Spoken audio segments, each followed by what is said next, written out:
Whoa, buddy. Put that thing back in its holster. We haven't gone anywhere. I don't understand.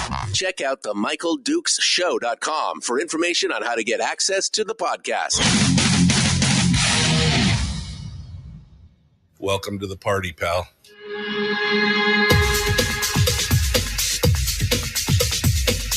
The Michael Dukes Show. The greed and the entitlement is astounding to me.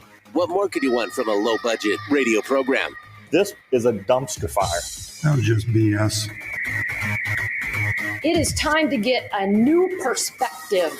We know just what you need, and we've got just the cure. Open wide and prepare for a steaming hot cup of freedom. I just don't fathom it. The Michael Dukes Show, streaming live across the world. Across the world on the internet and around the state of Alaska on this, your favorite radio station and or FM translator. It is the Michael Dukes Show. Good Monday morning to you. How are you guys doing this morning? Are you ready to rock and roll? Are you ready to kick things off and we had a brief reprieve, right? This weekend was just, the wind on Saturday was just, wow. Outrageous. Stripped the leaves off one half of, we got a big tree outside in my yard. Stripped the leaves off one half of the off the tree, and but it was beautiful. It was nice. It was sunshiny. Seeing all the light, playing in through the windows and being outside and everything else. And then a little bit cloudy yesterday, and of course this morning, the rain is back yet again. So, at least it was nice for the weekend. Thank you. Appreciate that. It was nice for the weekend, but here we are back into it again. A little rain, a little wet, and just another week of good stuff here before we kick off into the general election, which is now only 6 weeks away as of tomorrow. 6 weeks away from the general election.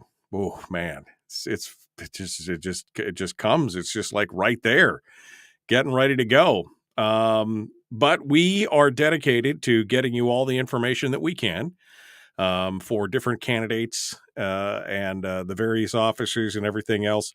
And today is no different. Today on the program, we're going to be joined in just a few moments by Andrew Gray, who is running for State House in District 20, which is the UMed district in Anchorage, which is the district that surrounds the University of Alaska Anchorage and the whole medical Providence and that whole area down there.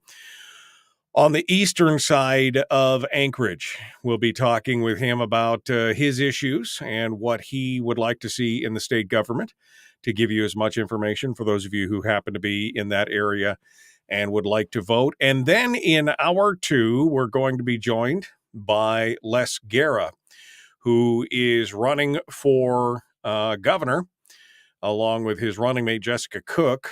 And we're going to talk with him about the issues that he thinks are important when it comes to elections. And so a little bit of a different viewpoint today from our two guests, ones that were from, our normal run of guests that we have here on the program.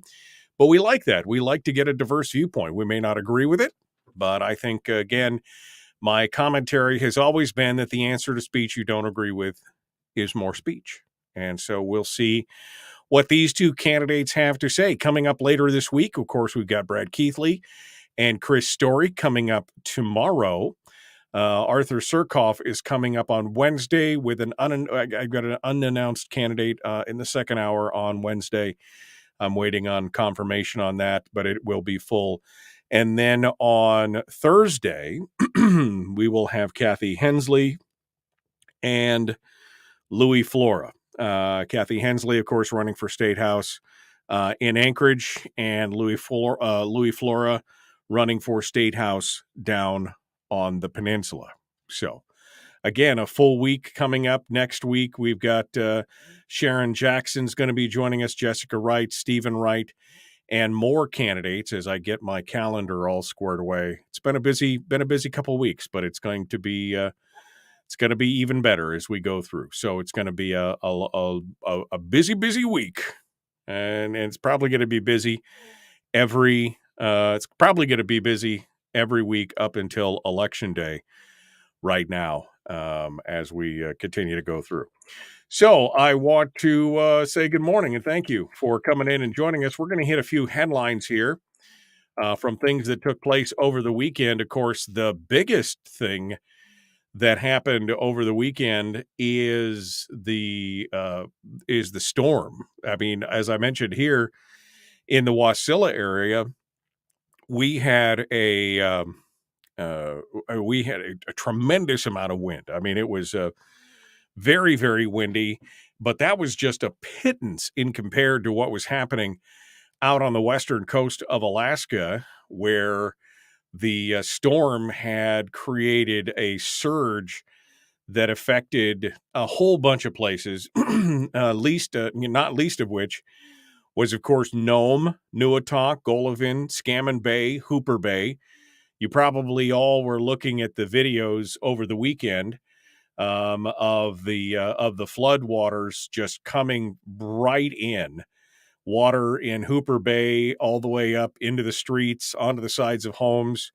The wind and the storm didn't help in Nome either, where the bar and grill down there, one of the famous bar and grills on the seaside there, burned right to the ground. A small fire got started, and then the wind kicked in, and the next thing you know, the whole thing had burned right to the ground. Hooper Bay also had its fuel tanks. They were tipped over. And it was just a massive amount of you watch what happens with Mother Nature, and you're just like shocked as to what's going on. When you watch these videos, it is pretty intense to watch the sea come up and just try and swallow many of these communities throughout the weekend. So the governor has issued a state of disaster and declaration. They had a press conference yesterday. KTU reports that the ideas there included the sharing by state officials of plans for allocating resources to Western Alaska communities for the coming days. According to Mike Dunleavy, at least 5 communities have been impacted greatly by a combination of high water, flooding, erosion, electrical issues, and issues with the airport. Again, those 5 areas that were included, but not limited to Hooper Bay, Scammon Bay, Golovin, Nuatak, Nome, have seen that tremendous destruction over the weekend. The worst part is that there's only a few weeks until freeze up in many of these parts of Alaska. And so there's an extra urgency behind getting repairs and recovery done as quickly as possible. In some places, the relief effort hasn't even started because the tail end of the storm is expected to continue to linger for a little longer. There's still high water levels in some areas that are being affected. State emergency management teams and staff from places like the Red Cross are being deployed today, and to get a real assessment, according to the commissioner of the Department of Homeland Security and Emergency Management, in terms of what's needed for food, water, shelter for the communities. They're going out there today to try and analyze all that right now. On top of that, the Department of Military and Vet Affairs Commissioner Major General Torrance Sachs said Sunday that all guardsmen and state defense forces in the entire western region are being activated. So they're moving more air assets into the area. There'll be 3 helicopters in Nome, 1 in Bethel. They got to have boots on the ground. And one of the main priorities beyond the safety of the community is assessing and repairing the damages. The hope is that the federal government will step in to help, but for now, Alaskans are trying to work together to get back on their feet after this was all, of course, from Typhoon Merbok. This was the tail end of the typhoon. I can't imagine what it would have been like if we had caught the full brunt of it, but this is just the tail end of that. And it's quite an amazing thing to see when Mother Nature just strikes back at you when you least expect it. So That was the big news of the weekend. There's also a roundup in the ADN from Sean McGuire and Ira Samuels, taking a look at the statewide candidates and campaign money and everything else. If there was ever a doubt that you needed to, if you were supporting a candidate other than Mary Peltola for U.S. Congress, that you needed to get out there and make it happen, well, this should eliminate all doubt. New campaign disclosure documents released on Thursday show a big post-election fundraising windfall for Mary Peltola, who raised $1.4 million between August 16th and Labor Day. Her campaign said that she raked in $1 million during the first 48 hours after her special congressional election victory. She's since spent about $470,000, largely on TV and radio ads, which left her on with just $1.1 million $1.1 million on hand in early September. Over the same election period, Nick Begich only raised $24,000. His campaign brought in $118,000 from the end of July to early September, but spent $221,000, meaning he's dipping into his own loan that he gave to his campaign of $650,000. And Sarah Palin's, she reported receiving $251,000 between the end of July and Labor Day, but burned through all of it, spending $250,000 in the same period alone. So it's going to be it's going to be about money, folks. I hate to tell you that, and I hate to be that guy, but that's what it's about. When Peltola has raised $1.4 million, Nick Begich has only raised $24,000, and Sarah Palin just around $250,000. But they've spent it all. That says a lot. That says a lot what's going on. Now, there were some debates in Southeast over the last week. Both Palin and Begich appeared at the debates together. Begich in person, Palin called in remotely. Peltola did not participate, saying that she was on the floor of the House to attend to votes. During the forum, there was some give and take, but what I found most interesting was the semi-snarky comment from the organizers of this debate, who said at the very end, event organizers said that Libertarian House candidate Chris Bai was not invited, but he could have come on stage if he'd turned up in Ketchikan. I mean, I'm not officially invited to the event, but if I just showed up, they would have let me up. They would have let you up on stage. Really? I mean, really? That's what that was how you were going to play it? Well, he could have, if he'd showed up, I mean, if he'd flown all the way to Ketchikan, we would have let him on stage. I mean, there would have been, he would have had no idea that that's what was going to happen, but we would have let him on stage. It's fine. I was just like, what? Meanwhile, in the Senate race, Lisa Murkowski and Kelly Tshibaka sparred on Tuesday morning back and forth about the Marine Highway System. This was a whole different flavor of Murkowski. She was very combative, which has been a notable change from the 2 weeks earlier when she basically ignored any attacks by Tshibaka. And now she said her campaign said that change was deliberate and that she would be challenging misinformation and lies from Tshibaka on the infrastructure bill and the benefits it would bring Alaska. Now, Pat Chesbrough was there as well, and she ignored the fighting going on around her and said it was surprising how pointed it got between the two Republicans. Now, remember, this is what we've been talking about in this program for a while, the circling the wagons and shooting inward. She goes, I don't think it's ever good to be like that. I think that people want to hear your positions, not your attacks. I couldn't agree more at that point. I couldn't agree more. And then you had Bill Walker and Les Gara participating in a conference. Neither Charlie Pierce nor Mike Dunleavy appeared in the Southeast Conference, and which I just don't know what to say at this point. You guys just not gonna participate at all? It's a little troubling, to say the least. All right, that's a few headlines from around the state. We got Andrew Gray coming up here in just a moment. We're going to talk with him about his run for House District 20, and we'll be back with more in just a moment. The Michael Luke Show, common sense, liberty-based, Free Thinking Radio. We'll return right after this.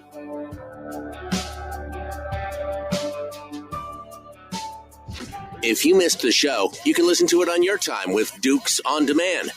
Oh, and it's free. Like America used to be. Streaming live every weekday morning on Facebook Live and MichaelDukesShow.com. All right, good morning, my friends. How are you doing this morning? Are you guys ready to rock and roll? We're about to kick things off with our guest, Andrew Gray, who I see is now joining us in the green room. I can see him. You can't see him, but I'm special that way. I can see him this morning. We're getting ready to kick things off with him here in just a hot second. In fact, we probably should bring him on just to make sure that his audio is all working properly and everything. So we'll bring him in here right now. Good morning, sir. How are you? Good morning, Michael. Great. How are you? I'm doing good. Let me turn you down because you are loud and proud this morning here a little bit. Hey, look at that. All right. You're a little bit better now. Okay. You all ready to do this thing? I'm as ready as I'll ever be. Good. You've girded your loins and are ready to jump in and do. I appreciate you coming on board. I love having a little bit of a diversity of viewpoints here. So we're going to talk about some stuff and be right back to it. So hold the line here. I'll drop you back. I'll drop you back in the green room and we can be ready to go here in just about 3 or 4 minutes. All right. So Andrew Gray is on board here. We're getting ready to do that. Let me see here. Let me catch some of the comments in the chat room this morning. Let's see. Scrolling through a lot of good mornings. Good morning. Yeah. Susie says Palin is spending most of her money down south. I guess. I mean, I don't know. I'm not seeing a whole lot of it. What else is going on? Seeing Murkowski signs in the yards next to Peltola and other Democrats sends tells you a lot about Lisa. I've been saying for years that whoever people are grouping their signs with is an interesting indication of where their political viewpoints might be, regardless of who they are, Republicans, Democrats, libertarians. It's interesting to watch how the groupings of sign. It's almost, I don't know. It's not like it's a scientific, but it's like scratching a petri dish and watching what grows in the various areas. It's interesting to watch. That's for sure. Yeah, Andrew does host the East Anchorage Book Club podcast. I did look at a couple of those podcasts. Some interesting discussions for sure. And that's always what it's about, trying to bring more conversation to the table. Good morning. Hey, I saw my dad this morning. Hey, Dad. My dad's listening here in the program this morning. It's always good when your parents are watching over your shoulder, just to making sure you're doing it right. No, they're not doing that. They're hanging out with us this morning. Oh, yes. Good morning. It looks like the drought is over. My 2 minutes of sunshine this weekend, and I got up this morning. Even the dog looked up at me. I opened the door this morning, and the back door, and it's just raining. And the dog looked up at me like, "Seriously, you want me to go out in this?" Yes, please go. Be free. No. Oh man, I'm ready. All right, we are ready to go. Ruffridge is grouped with Murkowski in Soldotna. Like I said, it's always interesting to see who is grouped where. I guess it never surprises me when it's all said and done. All right, we are about 60 seconds or so from rejoining the radio. So do me a favor. If you haven't yet, would you share the show, regardless of where you are at? Facebook, YouTube, or Twitch, share the show, and then make sure that you like and follow the show page. You hit subscribe, you ring the bell, you follow, do whatever the thing is on whatever platform you're watching on. And that way we'll get more Alaskans involved in the conversation. Good morning, Moret, joining us from YouTube. Thank you for coming on board this morning. We appreciate that. All right, bringing it up. Andrew Gray is joining us here. In just a hot second. Let's get this put together, and we will bring all these things on right now. I've got all the secret. Bing. That's just a reminder that we got to get back to the radio. So let's do it. Here we go. Common sense, liberty-based, free-thinking radio. Share the show, like this video, do all the things. Here we go.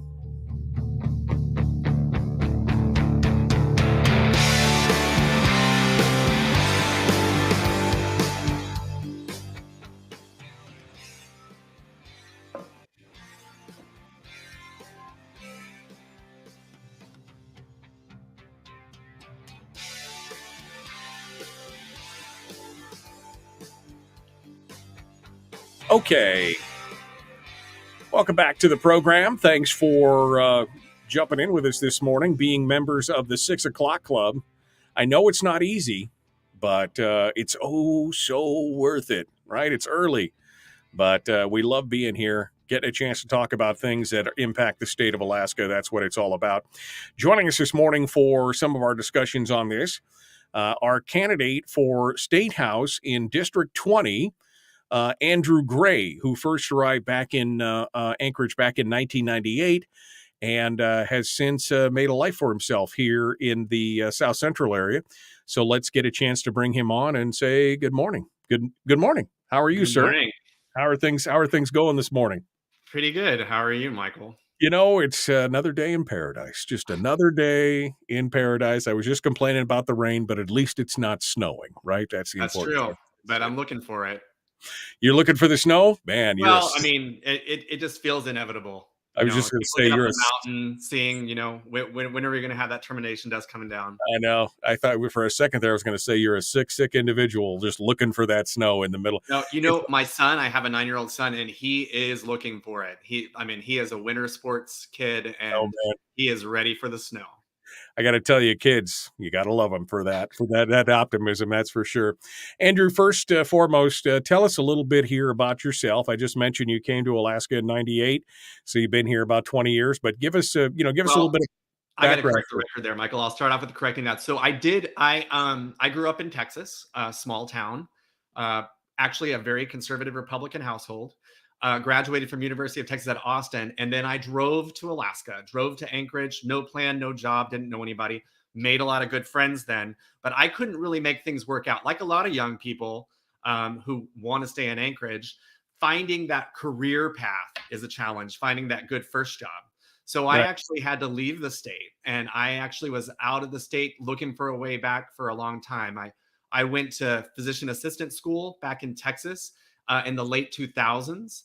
And graduated from physician assistant school at Baylor College of Medicine in 2012. I applied for a job on the slope.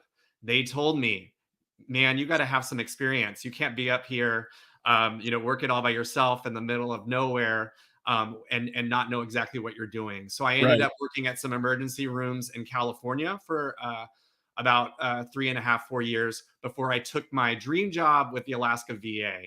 So I came up to work for the Alaska VA in 2017, at the very beginning of 2017. So you got bit by the bug 20 years ago and you finally made it back, right? Yeah, I loved Alaska. And, and I'll tell you, the people that helped me out when I got here in 98, that's the Alaska spirit. I mean, I really was one of those people who showed up in Alaska with no plan. And the people I met my first couple of days here were like, hey, we got to help this guy out. And they did.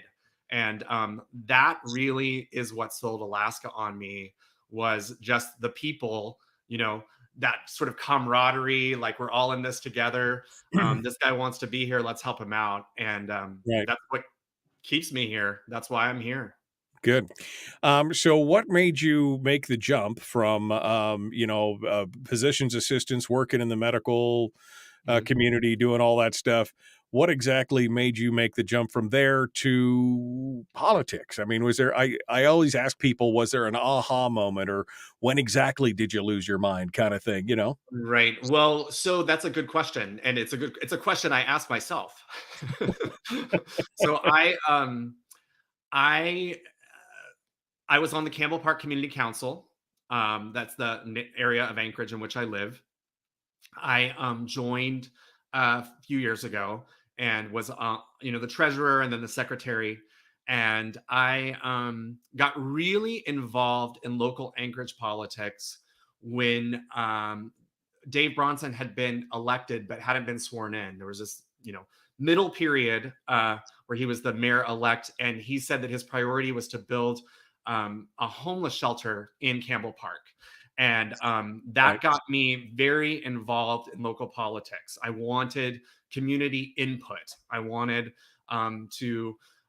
I wanted us in our neighborhood to be informed about what was happening. And I didn't feel like that was happening. So I started attending assembly meetings and testifying at assembly meetings.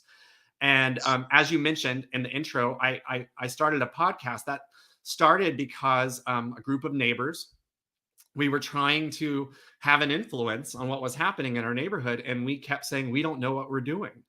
So I started a group where we were inviting on Alaskan leaders to teach us how to have a bigger voice in local politics. And as time went on, I had more and more leaders come on, talk to more and more people. I just, an opportunity presented itself. Redistricting happened. I ended up in an open House district seat. There was, I had talks with my family and just felt that I had accidentally trained myself for this moment and that I was ready to step up. Let's talk a little bit here about some of the major issues that are facing us. Now, you've got some issues up on your website, which is at andrewgrayak.com. That's Gray with an A, andrewgrayak.com. And you've got some issues up here, and I want to talk a little bit about those issues. But let me first preface that with some of the issues that we talk about on this show quite frequently. One of the things that I noticed that is really not on your issues page at all is a discussion on the permanent fund dividend. And I know that that's been a hot button issue since 2016, right? It's been the badminton, the wiffle ball that they're batting back and forth across the aisle and across the chambers every year. But you don't have any position on this on your website. So what is your position on the PFD? Maybe I just didn't see it, but I don't see it. No, you know what, Michael, I'm going to be honest with you. I have really learned a lot and grown a lot from knocking on doors and talking to my constituents. I'll also say I listened to your show with Holland last week with Senator Holland, and there's definitely some things that we could agree on here. So I agree that cutting the permanent fund dividend is a regressive tax that the population does not sign up for. Right. I believe that it disproportionately affects poorer people. There are, and the bottom line is that Alaska, I toured the Alaska Food Bank last week, and the Alaska Food Bank provides regular meal service to over 100,000 Alaskans throughout the state. We have poverty in this state. And when you are living below the poverty line and you're getting a check for $3,000, it has an enormous impact on what you're able to do for your family, for providing for yourself. And there is a difference between someone who's making, $35,000 a year and someone who's making $150,000 a year. And so I think where I probably agree with some of your listeners is that cutting that down, significantly is not ideal. It's not fair to those who are living below the poverty line. What I would say, though, is I think that those to whom a lot has been given, I don't think that dividend is as important. And I'll actually say I've talked to some Republican friends who have told me that they don't need that check. They don't expect that check. Right. So are you advocating for like a means testing for the dividend? So I've thought a lot about this, and I've talked to a lot of constituents about it, and I've learned a lot. What I thought at the beginning of my campaign and where I am now. I would say at the beginning of my campaign, I would have said something along those lines. But here's the thing, and you talked about it in your interview with Senator Holland, that if you gave out $15,000 to a family And then a bill for a tax bill came a week later for $14,000 that people would come at you with pitchforks, I think was the Right. image that you painted. Yeah, the pitchforks and torches would begin immediately at that point. Right. Well, I've thought a lot about it. And again, I'm probably going to get myself in trouble here, Michael, but I I think having a very progressive income tax where people who made more than, I don't know, 200,000 a year, 175,000, I don't know what the actual number would need to be. That's something I'd be open for debate. But having an income tax for those people that basically equaled their PFD would be Right. something that I think there are conservatives in our state who would not, well, actually, you know what? I've had this conversation with conservatives, and what's interesting is that my Republican friend who said the PFD did not matter to her, she said that if it was taken from her as an income tax, that would bother her. And I asked her why. Because she's saying, like, I don't really care. I don't really need this extra $3,000. But at the same time, she kind of balked at the idea of it being, taken away from her as an income tax. Right. And I asked her, I said, but that's just semantics. I mean, what's the difference if, it's sent to you as a PFD and then taken back as an income tax versus not giving it to you at all? And, she couldn't really give me a good reason. She just said it didn't feel right. Right. So, right.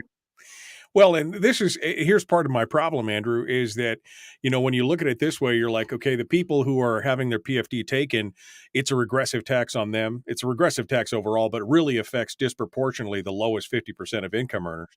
Mhm. And so the suggestion that what we need is a progressive income tax to then hit the highest income earners seems like the flip side of that coin. We've talked on this program, and Brad Keithley has advocated in this program, what we really need is a flat tax so that everybody pays an equal portion if that's what we're going to the tax. My question is this. Are we spending too much in this state? I mean, again, you mentioned. Yeah, no, I listened to you and Senator Holland, and there's just going to be some philosophical differences between Sure. us. But I am a proponent of John F. Kennedy's. Ask not what your country can do for you, ask what you can do for your country. And I think that in Alaska, for the past 40 years or so, our state government has been, or longer than 40 years, our state government has been paid for by oil. Sure. And I think that many people are accustomed to having their state government paid for by oil without any input from them. And I think that there is a shirking of responsibility in a way. I think that people expect to receive from the government, and not only do they not need to contribute to the government, but they can criticize and criticize and criticize that government.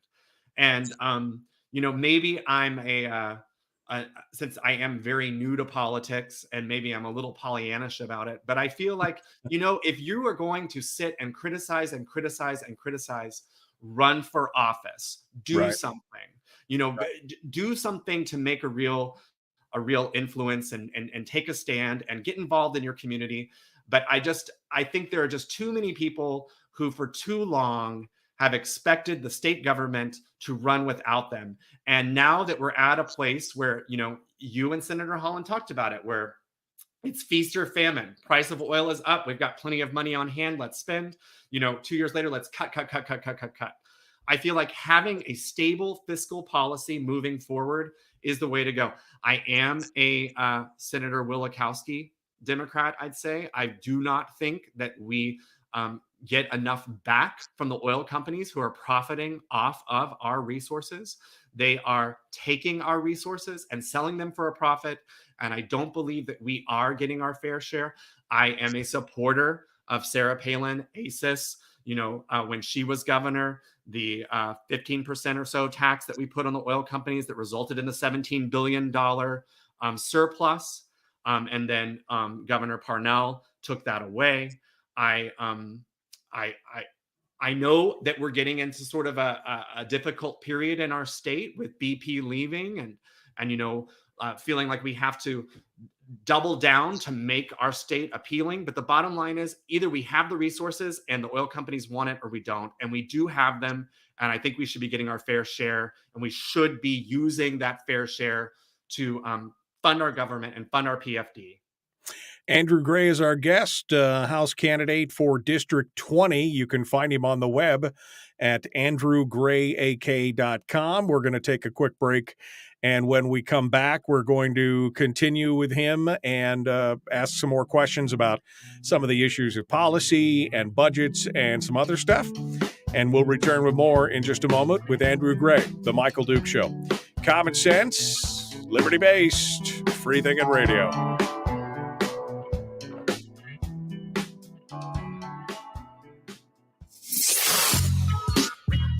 What is that?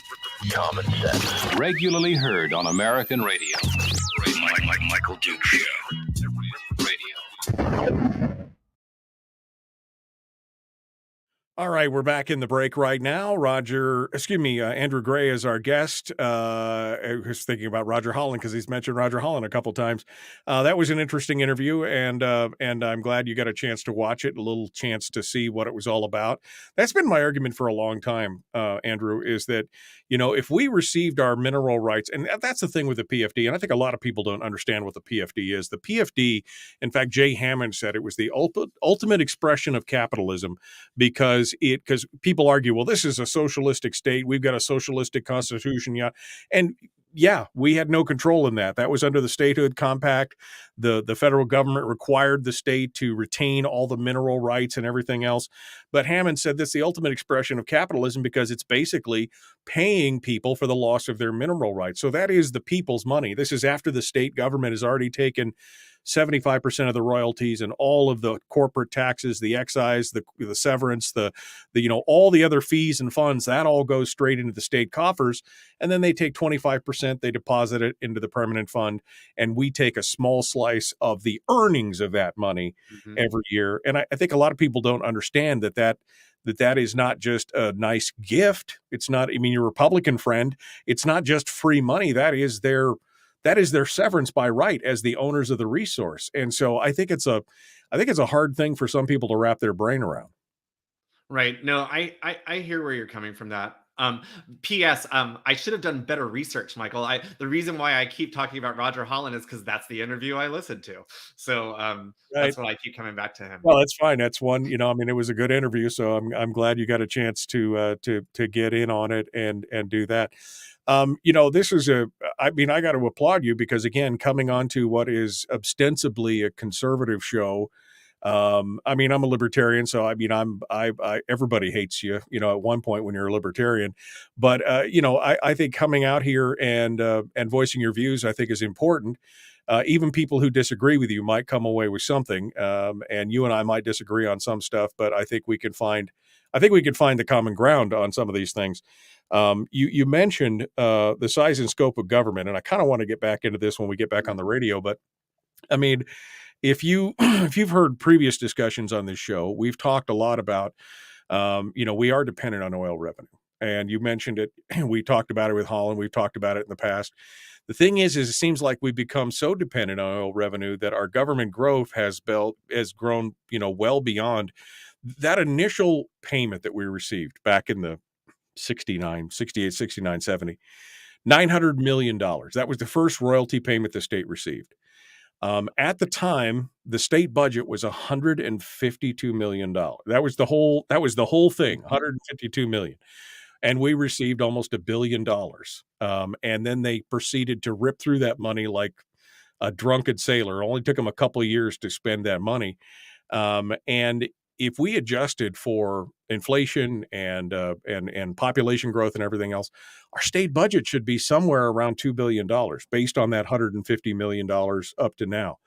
And yet we're spending $6 billion. Do you think that, are we trying to be all things to all people? Are we trying to do too much? A couple of things. I would say, and I don't know these numbers off the top of my head, but I can say that we had a smaller population in 1970 than we do in 2022. So a $2 billion budget for a 1970 population of Alaska may actually equal a $6 billion budget for Well, no. the The 2022. dollar figure I gave you is adjusted for both inflation and population. It's based on a per capita inflation and population. So it's not just this is what it was and we extrapolate with on inflation. It's both inflation and population. Well, again, I would need to look at the numbers and kind of review it a little bit before I could speak to it, and fluidly. But I will say just about philosophical differences, Michael, that, I think that the conservative, dare I say, libertarian philosophy about the PFD is that giving people money allows them to participate in unrestricted capitalism, which is always better than a more socialist use of the money. And a socialist use of the money would be to improve all of our roads, to improve our port, to improve things that benefit all. Whereas giving an individual money and allowing them to spend it as they see fit is a direct line to unrestricted capitalism. And you could correct me. Well, no, I feel like that is kind of the balancing act. And I feel like that those more on my side of the aisle want to make sure that education is fully funded, that our roads are well taken care of, that the port is well taken care of, things that are going to benefit society as a whole. Sure. Whereas a maximum PFD is going to benefit the individual. Right. Hold the line for a second here because we're about to bump back up into the radio, and we'll pick this up. We'll pick this convo up here in just a hot second as we get back to it. We're 15 seconds out. There's the ding that reminds us we got to jump back into it. We're going to continue. Andrew Gray is our guest. The Michael Duke Show. Common sense, liberty-based, free thinking radio. Like and share, like and follow. Here we go.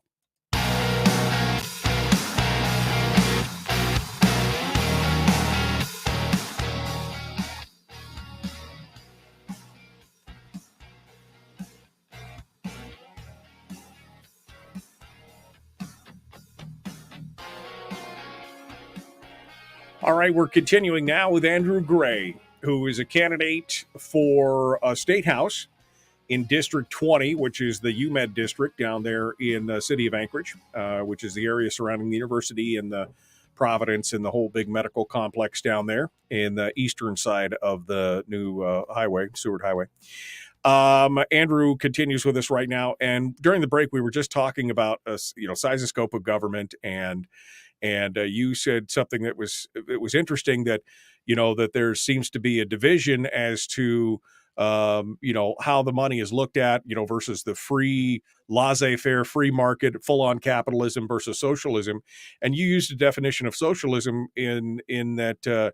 Well, give us that definition again, because So what I was saying was that a maximum PFD allows individuals to participate in unrestricted capitalism. And I feel like that those more on the right side of the aisle are always going to opt towards unrestricted capitalism as being the ideal path forward. Whereas those more on the left side of the aisle will opt more towards government spending to maintain the roads, build and maintain a great port, fully fund public education, things that will benefit society as a whole, but not necessarily any one individual. Right. And I feel like it's a balancing act between those two philosophies. And it plays out in Alaska differently than every other state because no other state has a PFD. Right. Well, and I would say this. I mean, I don't think that infrastructure, the three things that the Constitution mandates, which is, of course, infrastructure, public safety, and education. Those are the three mandates in the Constitution. I don't think you'd find anybody, conservatives alike, who would say that maintaining the roads and building ports and airports and things like that are socialism. I think that that's just the function of government.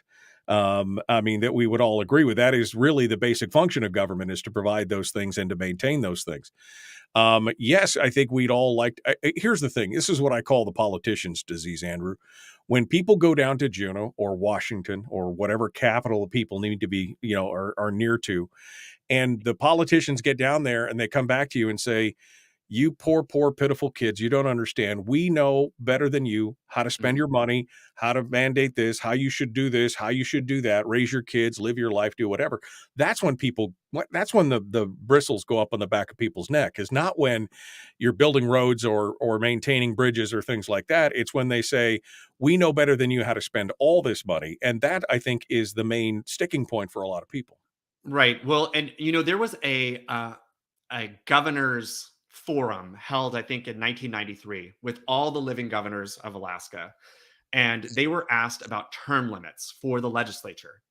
And they all supported term limits for the legislature. And Steve Cooper, Democratic governor, late 80s, he said that that the reason why term limits for the legislature would be a good thing is that Alaska was designed to have a citizen legislature, not a professional legislature. Right. A professional legislature is where the legislator is most concerned about re-election and less concerned about doing the right thing. And I think that I can get on board with that. I hope to maintain my status as a citizen legislator, someone who is here to listen to people like yourself, my constituents, and to always listen with an open mind. And the thing about listening with an open mind is that you need to be willing to change your mind. If you go in and say, I have an open mind, but you've already made up your, how you're going to feel about any certain issue, well, that's not really listening. If you're really going to listen, you've got to be willing to say that the way I thought before actually wasn't accurate and I need to shift. And I think that too often in politics, not just in Alaska, but the whole country, people have already decided what they're going to think and feel about most given issues. I'm telling you straight up, you know it from the beginning of this show. I don't have anything about PFD on my website because that is an influx position for me. I have shifted radically from where I was in June. Right.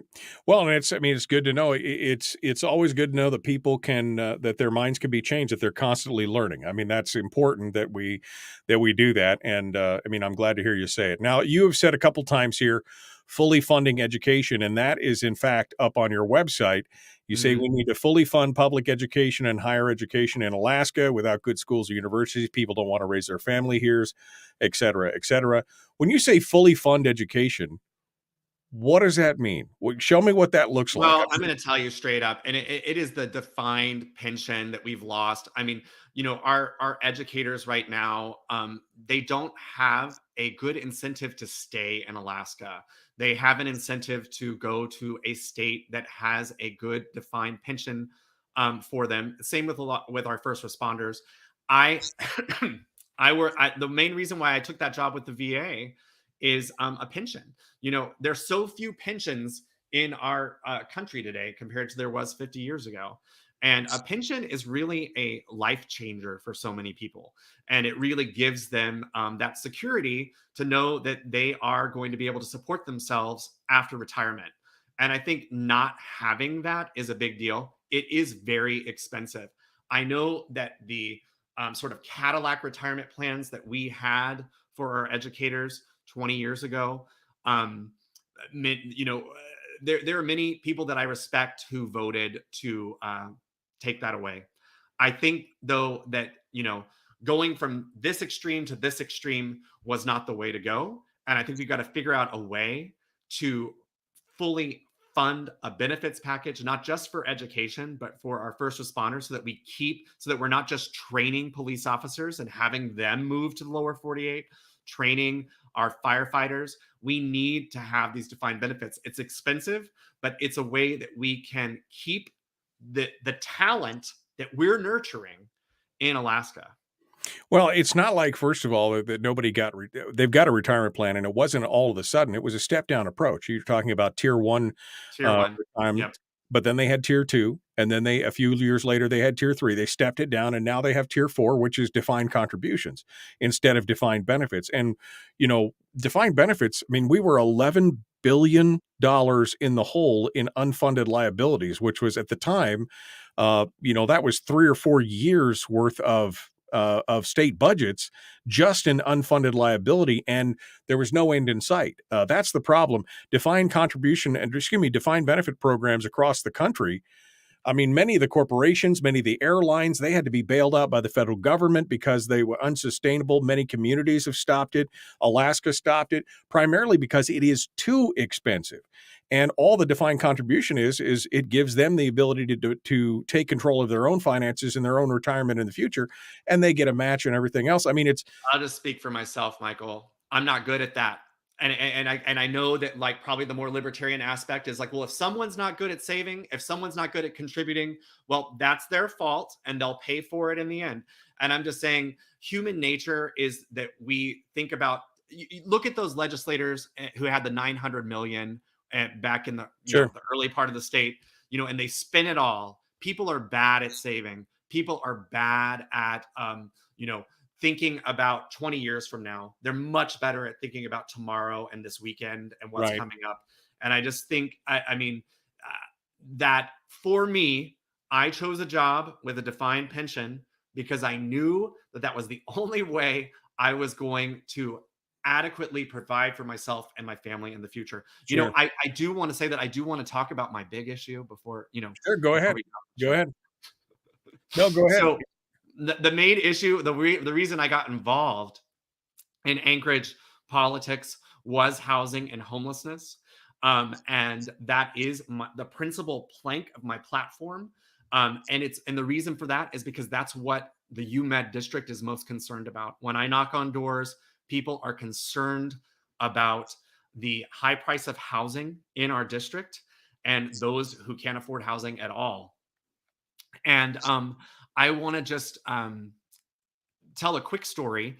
I've worked as a healthcare provider for the past 5.5 years here. I've had some patients who were homeless, one of whom, at the end of every appointment with me, I would offer a pass to what was the main shelter for the last couple of years, the Sullivan Arena, always declined. And I think what that what you hear a lot is that there are some people who choose homelessness. This patient was never choosing homelessness. He was choosing not to be in a large facility with 200 other people with no privacy. He would never turn down a room of his own. So what I've learned from this past year of being overly involved is the solution for homelessness is housing. And we don't have enough housing in our state. And the state has flat funded our critical housing organizations for the past 20 years. I want to increase that funding. Another big issue, knocking on apartment doors. Apartment rents have gone up 20 to 30% in the last few years. I have knocked on the doors of senior citizens, women in their 80s, who their rent has gone up by 30%. Right. Their fixed income. We need to be looking at that. We need to be addressing that. We need to be providing service for that. And that's where I will tell you, I will listen to any conservative, any libertarian on the planet. I am open-minded to any option to increase the amount of housing that we have in Anchorage and the state. Andrew Gray, AK.com. Thank you for coming on board this morning. I appreciate you being part of it. Thank you Thank you so much, Michael. Hold the line. Folks, we got more coming up. All right, we're in the break right now real quick. I see Les Gara is in the green room as well. We're going to join him here in just a moment. But, Andrew, I wanted to give you a final bite at that apple. And if folks, if you're willing to talk and willing to listen, if folks want to give an email or something where people can chat with you or a phone number or whatever, people I'm sure would love to discuss this with you. Sure. But this is obviously some big issues going on here, and it takes more than 40 minutes to unpack them all sometimes. Right. Well, yeah, you know what I'll just say, Michael, is that I hope I've demonstrated on your show today, but I am willing to listen to people with an open mind. I am willing to be influenced by my constituents. I am not rock hard solid, just this is what I believe and it's never going to change. I want to best represent my district, and I do that by listening. If you want to call me, my number is 907-268-0151. You can text me. That is my cell phone number. I am willing to have a conversation with my constituents about what's important to them so that I can best represent them in Juneau. Well, I appreciate you coming on. It's interesting to see, like I said, the answer to a speech you don't agree with is always more speech. So even if we can agree to disagree on things, or we can find some kind of common ground, I agree with you on the term limits and some of the other things as well. I think that that's an important discussion to have. So I appreciate you coming on board. Again, AndrewGrayAK.com is his website. He gave out his phone number, which I listed in the chat room there for folks who want to call him up or ask him any questions. Andrew Gray, I appreciate it. And I hope that if you do get elected, that you'll come back on the program from time to time to talk with us about what your thoughts are and what's happening down in Juneau. I'd love to. Thank you so much, Michael. Have a wonderful day. Appreciate you coming on board and joining us this morning. Thank you, Andrew Gray, our guest for Hour 1. Leaving into Hour 2 right now in the green room with us is Les Gara, who's Democratic candidate for governor in the state of Alaska on the Gara Cook campaign ticket. And let's test the line here to make sure that he is with us and ready and willing and able this morning. Good morning, sir. How are you? Hey, Michael. How you doing? Good. Let me turn you down here a little bit because you are, again, pretty loud and proud this morning. You all ready to dive into this? I'm ready to dive in. I got the world's Lion- worst Zoom background, and I'm ready. Oh, that's okay. It's okay. It's the Lion's Den. I'm sure it's all good this morning. We're going to have a good time this morning. So you sound good. You look good. We're ready to go. And we'll dive into this here in just a hot second. If you'll give me a minute here, I will do my stuff here in the chat room and get my chat folks here all squared away. All right, folks. Good conversation. No, I mean, look, I know many of you don't agree with Andrew Gray, and not that I do either, but I think that he had some valid points. It was interesting to see his point of view, and that's what I want to see. I want to see differing points of view. I want to be able to have a conversation about disagreements or things that are different, and be able to come away with something new for everybody. So it's all good stuff. Let me go back up here into the comments and see what some of the other comments here. Is a defined benefits discussion that we were having with Andrew. There's a reason that defined benefits fail. If you want to bankrupt a state, this is how you do it. Again, we can look at the number of corporations and communities and states across the country. That's been my big issue with this is, of course, the cost involved in that. It is definitely something that's going to cost a lot more than we ever expected or intended. Let's see. Yes, for term limits. Yes, says thing. And that was, again, what Andrew was talking about was the term limits. We're looking for citizen legislators, not professional politicians. I think that is definitely something that Andrew and I agree with as well. Scrolling through here. The function of government, says David, is to protect its citizens and follow the laws justly, not regulate the crap out of its citizens' lives and control them. Government answers to us, and our dividends come before the government spend. I mean, that's been a big issue for many years. It used to be that it was a simple transfer, right? It was not something that the government appropriated. It was a shall transfer. That, of course, changed under Bill Walker. And they changed how they accounted for it because, again, it used to be a simple transfer. Now it's an income and an outflow. It actually counts against the sheets, right, as income and outgo. And so now they appropriate it instead of transfer it. And that's where the whole thing comes about. Harold says, fact, defined contribution is a far better retirement for employees than defined benefit. I think probably because Harold believes that it gives them more control, which I think is one of the benefits of a defined contribution plan as well. And it doesn't bankrupt the institution that's putting it together. That's the other thing as well. All I want, see. Good to see you saying expanded horizons. I'm just scrolling through the comments real quick here. Stop giving away our oil. Yeah. I mean, again, I've said that I think there's money still left on the table there that we should be taking a look at. We should be taking a look at all options. All options should be on the table. And that's an unpopular opinion with some, but that's just how it is. All options, including oil taxes or, some kind of change to the severance. I mean, mineral rights tax. We need to be looking at all those things. That all needs to be part and parcel of the discussion. Just like what the Fiscal Policy Working Group had in front of them. I think that's a brilliant roadmap to where we could go from here. And that has everything on it, from taxes to oil taxes to fees to cutting of government to everything. I think it's a great roadmap that we should all be looking at. All right. We're coming up onto it here. We're about 60 seconds out. Les Gara is in the wings waiting to join us. and we're going to dive into this with him for about 40 minutes or so. And then we will open up the phone lines at the very end of the show to take calls and discussions on today's guests and see what your thoughts are. Let's jump into it. The Michael Dukes Show. Common sense, liberty-based, free-thinking radio. Don't forget to like and share and follow wherever you are, Facebook, YouTube, Twitch, wherever you are. Do all the things. And we'll be back. Les Gara up next.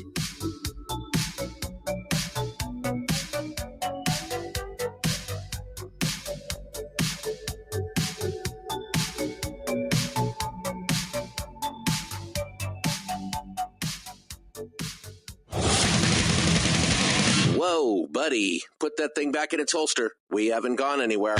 I don't understand. Check out the MichaelDukesShow.com for information on how to get access to the podcast. Welcome to the party, pal.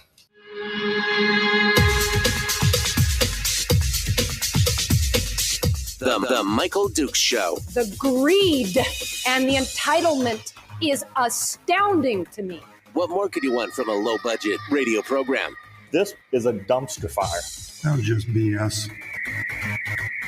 It is time to get a new perspective. We know just what you need, and we've got just the cure. Open wide and prepare for a steaming hot cup of freedom. I just don't fathom it. The Michael Dukes Show, streaming live across the world. Across the world on the internet and around the state of Alaska on this, your favorite radio station and or FM translator. It is The Michael Dukes Show.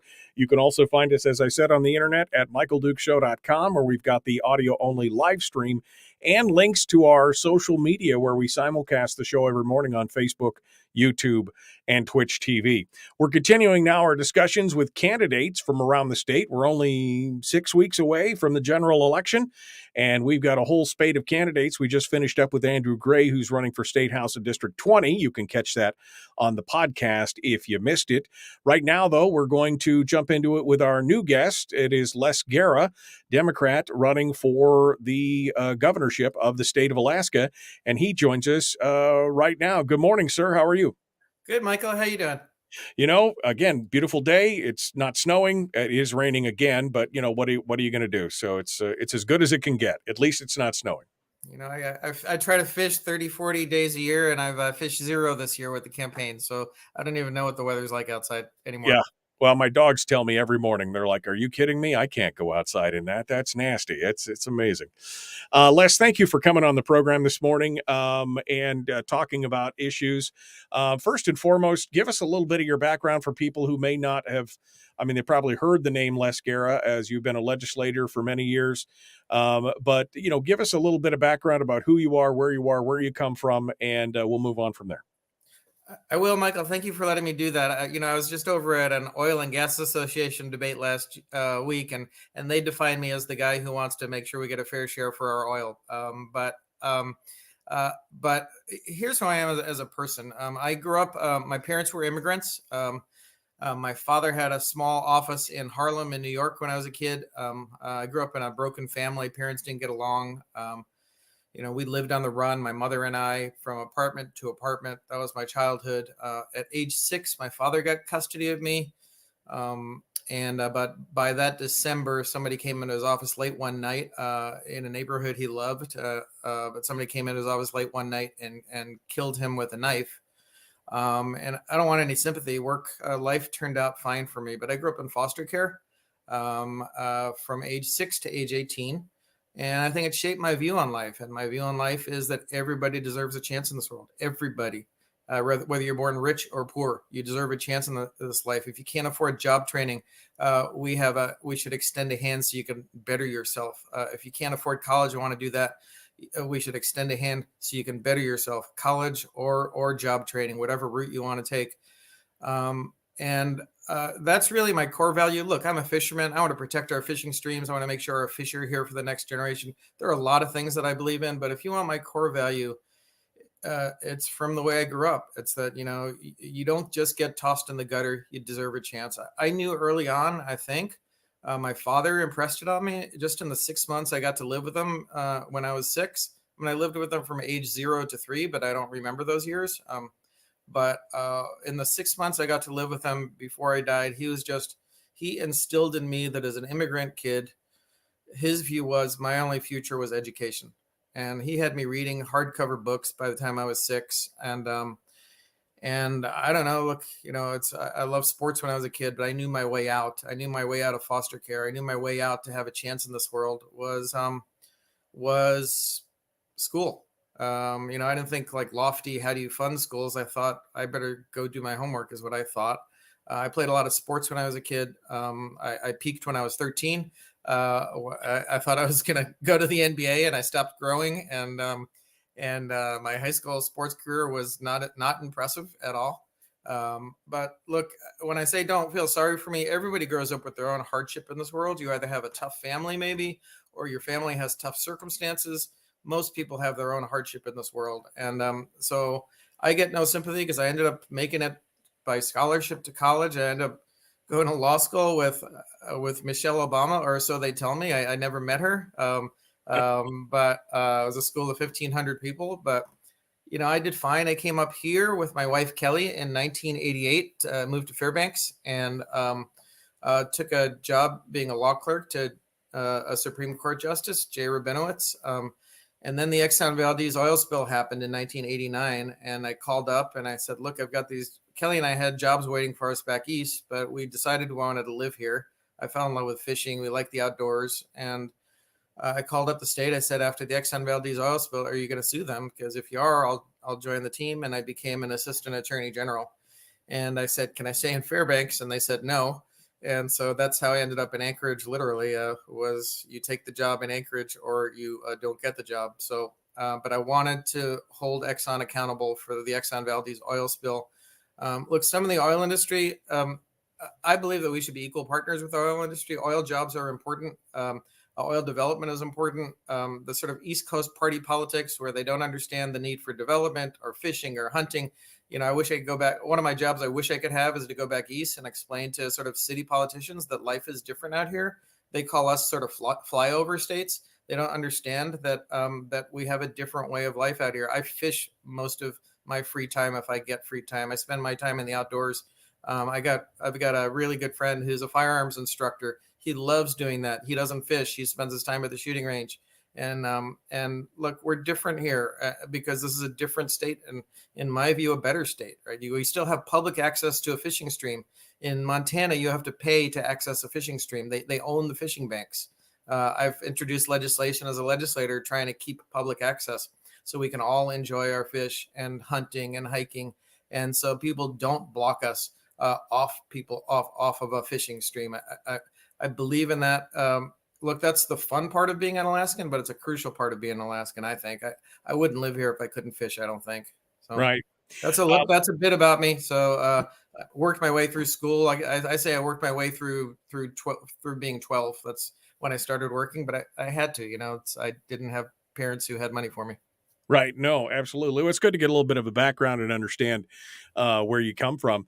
I will say this, your website, which is, by the way, lesgara.com, lesgara.com, has your issues page. And I will congratulate you on probably one of the most thorough issues pages that I've seen in quite a while. You've got a lot of information in there, including footnotes and links and everything else to your positions on many different things. And while many of my listeners are not going to agree with your positions on a lot of this, I think it gives us a little insight to where you come from and your perspective on things. The big issue that we've talked about on this program, well, I mean, incessantly for the last 6 years, it seems like, has been the permanent fund dividend. And you've got an interesting take on the dividend, I think, compared to some of your other colleagues. The permanent fund dividend is the people's money, right? I mean, that's our portion of the revenue wealth that we're supposed to receive. And you have what you say on here, a strong stance on the PFD. You support a full statutory PFD. Is that correct? I have in the past. In 2014, I tried to put it in the Constitution. Look, Mike Dunleavy has had to take bad PFD votes. I've had to take bad PFD votes. We never had the majority in the legislature for doing these things. And I think at some point you just have to, you can beat your head against the wall, or you can do the best as you can do. But I did in 2014 have a bill to put the permanent fund dividend formula in the Constitution. I was badly outnumbered. Just as a Democrat, we were outnumbered, I think 27-13. And really, look, I don't want to, there are Republicans and Democrats with views all over the place on the dividend, but the Republican leadership in the House and in the Senate wanted to cut the PFD to $1,000. My constitutionalizing the PFD formula was never going to go anywhere. So at that point, I just tried to start building as big a PFD as I could. Today, look, my view is this: we're giving away our oil money and we're making people fight over the crumbs. And if anybody knows my legislative career, apart from making sure kids have a chance in this world and workers have a chance to a good job, my view is we cannot run a state if we give our oil away to the oil industry for a song. So, right now we have an oil tax system. Look, I voted with Sarah Palin to adopt the oil tax system in 2008 called ACES. It had some flaws. It needed to be adjusted, but it raised, we took in $17 billion of budget surpluses. Even with some legislators spending too much money on pet projects, we took in $16 billion in surpluses. And look, one of my big disagreements with Mike Dunleavy is the oil industry came in and they tried to change that, of course. They didn't like us getting a fair share for our oil. They tried knocking that bill down every single year. And by 2013, Mike Dunleavy had been elected, and he was the deciding vote to get rid of our oil tax system, ACES, and he put us in poverty. He adopted this thing called SB 21, which is still on the books now. It includes a provision that gives away $1.2 billion in oil company subsidies called tax credits. I think it's insane. At a normal price of oil, let's say $70 a barrel, it provides for like an 11% tax on profits. I started my legislative career saying we're not getting a fair share for our oil because I knew, look, I never grew up wanting to tax the oil industry. It was nothing I grew up thinking about. I grew up thinking that everybody deserves a fair chance in life. And so in this state, if you're going to have a dividend, you're going to have schools, if you're going to have job training, if you're going to have a university, if you're going to have a construction budget that puts people to work, which is one of the most important things we can do in the state, you need some money to do it. And giving away your money to the oil industry is the first thing you don't do. But really, since 2014, this state has been making people fight each other over the crumbs, and I'm tired of it. The budget is enough to either have a PFD or schools or a university or job training or a construction budget, and Alaskans have been set to fight each other over these things. If we had a fair share for our oil, we could easily have a dividend every year over $2,000. In a year like this, if Russia invades an innocent country like Ukraine and you have a ton of extra money because you got war profits going all over the place because of high oil prices, you can do an energy rebate, a dividend like we did. Like I voted for a bigger energy rebate when Sarah Palin was governor than we provided this year. Let me just say it this way. I became friends with Jay Hammond, former Governor Jay Hammond, in his later years. And when I was pushing for oil tax reform, when I first started as a legislator, we had 16 of the 19 fields on the North Slope that paid no production tax whatsoever, zero. I said that was wrong. And one of the leaders, I'll say a Democratic leader, said, "You're never going to get away with changing the oil tax system." And I said, "Well, I'm not here to be a wallflower." And he said, "Well, you do that, you're going to get unelected." And next thing I knew, one of the biggest, wealthiest lobbyists in the state was in my office telling me if I dared push oil tax reform to get a fair share for oil to end those tax breaks, that I'd get unelected the next year. And I said, fine. First of all, it was pretty betraying for me to have a colleague send a lobbyist into my office, and then to have a lobbyist come into my office telling me I was going to get unelected if I ever tried to get a fair share for our oil. Well, I did it, and I couldn't get anybody to join me except for Hollis French.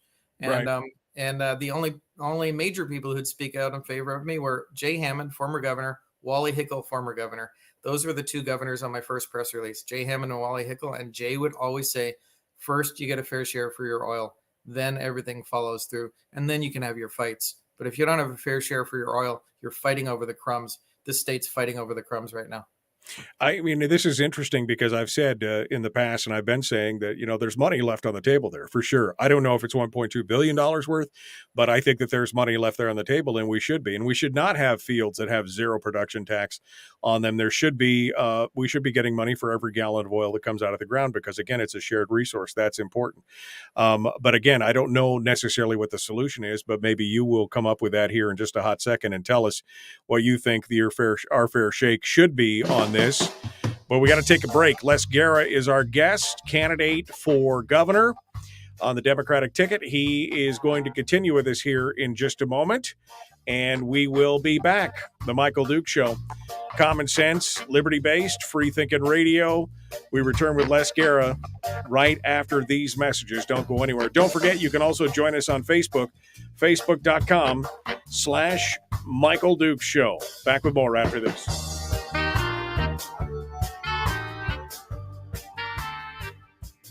We're broadcasting live through a series of tubes. Allowing all of these entities to provide streaming stuff going on the internet. Well, it's kind of hard to explain. Sorry. Streaming live every weekday morning on Facebook Live and MichaelDukesShow.com. All right, we're in the break right now. Les Gara is our guest. We're continuing with him, and I want to get back to the ideal, I want to get back to the oil tax structure because I think that's, it's a big part of your platform and campaign. But what you're saying for the PFD is that you were for a statutory PFD. So how would you classify the PFD you're for now? Is it statutory? Is it leftover? Is it, what do you think is the ideal? I mean, because I personally, if you've heard the show, you know that I think that the statute is a pretty good idea. It's worked fine for years. So what is the solution in your mind for the PFD? I've working in the legislature, I've realized I can't have everything I want. The votes are not going to be there, and really there is a flaw in the current formula, which is if we have bad stock market years, and we lost money in the permanent fund lost money in the stock market last year. If you have bad stock market years, the PFD goes down to $800. If you have the longest stock market run in history, which we had from 2009 till 2021, then the PFD goes up to $2,000, $3,000, $4,000. And so I would rather have a stable PFD that's strong and that I think I can build consensus on. We can fight over the PFD, and I can say, look, I want a $4,000 PFD and never get the votes. And but I think you have to have a PFD over $2,000 and it has to grow every year. And so I think we could easily do a PFD of over $2,200 and have a formula that says it grows every year. It doesn't go down to $800 in a bad stock market year. But we need a fair share for our oil to pay for it, because right now what we're doing is we're just fighting in circles every single year since 2014. It's either the PFD or schools or roads or a construction budget or a university. And I'm tired of the fight. So look, I'm open-minded on the PFD. I think it's got to be substantial.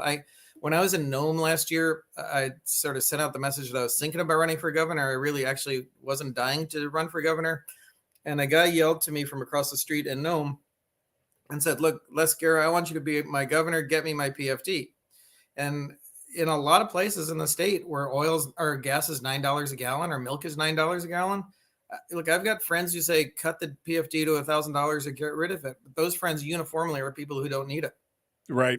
You got to understand there are people in the state who need it, and you're never going to have a needs-based PFD. So give up on that. You're never going to have a PFD where you give it to some people and don't give it to others. So let's do a PFD we can afford. If we end this $1.2 billion in oil company tax credits, we can do a PFD that's much bigger than we've had since 2014.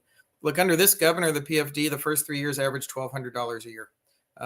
And by the way, this governor voted for Governor Walker's veto of the PFD back in 2016. I tried to override that veto. At least Governor Walker's been honest about it the whole time. I don't think this governor really believes in the PFD. You could disagree with me, but I've watched it. He's proposed numbers, but never a way to fund the PFD. And you can't, it's the 1960s liberal thing. You can't propose the spending part without the how to pay for it part, because otherwise it's a false promise. And I think under this governor, it's been a false promise. And until this year, Russia invades Ukraine and we have money, but it's been $1,200 every other year. Well, I mean, I think it's interesting because the statutory formula, as you said, it goes up and down. It's a dividend. It's not an endowment. It's not a, and that's actually part of the benefit. I mean, that's what makes the statutory formula good, is that it does respond to market forces. So if we're not earning more money, then we all get a little bit less. If we're doing well, then we all get the windfall. And you're right. Assuming, let's say, pick a number, $500 million more in oil revenues. That's going to trickle down after a couple of years into the earnings, and pretty soon you'll see the dividends go up. So you're right in that regard. But the PFD statute is the perfect statute in the fact that it responds exactly to market forces, and we get exactly what the market is doing. So if it's down, we get a smaller one. If it's up, we get a larger one. That's a good thing, I mean, to me, because we do have the down years, but usually it's up, up, up. I would say, Michael, that if you can afford the PFD, you should pay it. And so I don't believe in those years of $800 PFDs, which you get when the stock market goes down for 2 years. Probably will get again if you look at the formula next year and we have another bad year of stock market earnings and lose money in the permanent fund again, I think you're looking at an $1,100 or $800 PFD. And I think you should pay the PFD you can afford. I think if you end this $1.2 billion in oil company subsidies, we'll have enough money to just promise people a stable, strong PFD every single year, not have it go down on them and have it be over $2,200. All right, hold the line. Les Gara.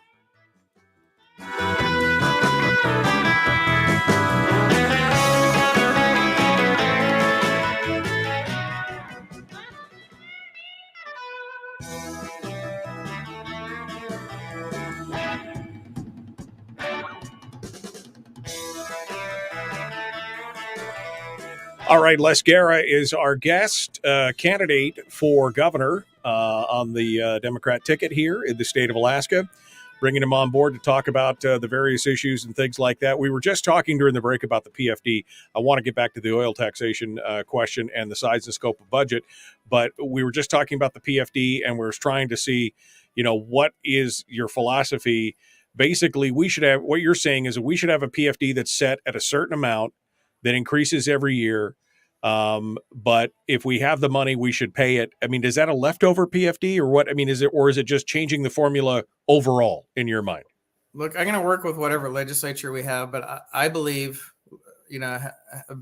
being a budget person, that we end these oil company tax credits. We could easily afford a PFD over $2,200 every single year and have it grow every single year. Stop making these false promises. Under this governor, the PFD averaged $1,230 his first year. He supported Governor Walker's veto down to $1,000. He didn't have the guts to try to override it. I tried to override it. Let's just end the fight and let's give people a strong PFD every single year. I believe if you have the money, you should pay it. I don't think it should be based on the stock market. I think the stock market is sort of a fiction. And it's, do we have the funds? And we'll have the funds if we end these oil company tax credits. You wanted to know how that would work. I'm happy to talk about that, but look, it's something that Sarah Palin and I agreed on. We worked together. We built, I think, the strongest oil tech system we've ever had in state history. We had $17 billion of surpluses, and enough for me to say, let's put the PFD in the Constitution in 2014. And but we lost. We lost that. The oil industry came in. They had their legislators. They had Mike Dunleavy. They rolled back our oil tax system. So we get almost nothing, and we fight over the crumbs right now. Dunleavy was the deciding vote to get rid of our oil tax system, to get rid of that system we built with Sarah Palin. That system needed to be tweaked. It didn't need to be trashed. You say, if we have the money, we should pay the full PFD. Does that mean that if we, because again, this was a transfer, right? I mean, that was the initial, that was how it was written, is that this wasn't money that hit the books. It wasn't in and out money. It was the legislature shall transfer from the earnings reserve. So and so. I mean, the money's there. It's not like if the stock market goes up and down, the money's there. It's all based on the formula. So shouldn't they pay the statutory formula? Shouldn't they just pay it? Shouldn't they follow the law? I mean, that's the question. Shouldn't they just follow the law as it's written? And if they don't like it, shouldn't they change the statute? I've told you my view, Michael.